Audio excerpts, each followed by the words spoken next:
ગુજરાતી કોલકાતાને 39 રનથી હરાવ્યું. ટોચ પર ગુજરાત ટાઇટન. આઈપીએલની 18મી સિઝનમાં 6ઠ્ઠી મેચ જીતી.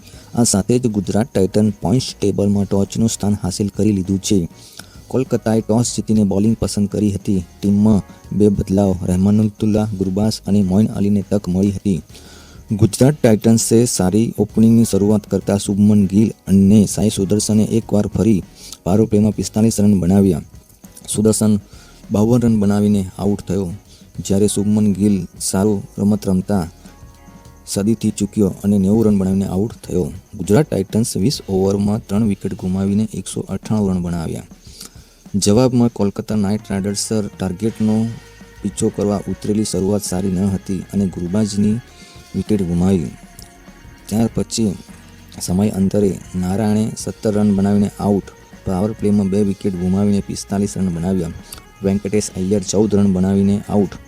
રહાણે 50 ફટકારી 199 રનનું ટાર્ગેટનો ચેસ કરવા ઉતરેલી કોલકાતા નાઇટ રાઇડર્સ 20 ઓવરમાં 8 વિકેટને નુકસાને 159 રન જ બનાવી શકી. આ સાથે જ ગુજરાત ટાઇટન્સે આ મેચને ભારે અંતરથી જીતીને પોઈન્ટ ટેબલમાં ટોચનું સ્થાન હાંસિલ કર્યું છે.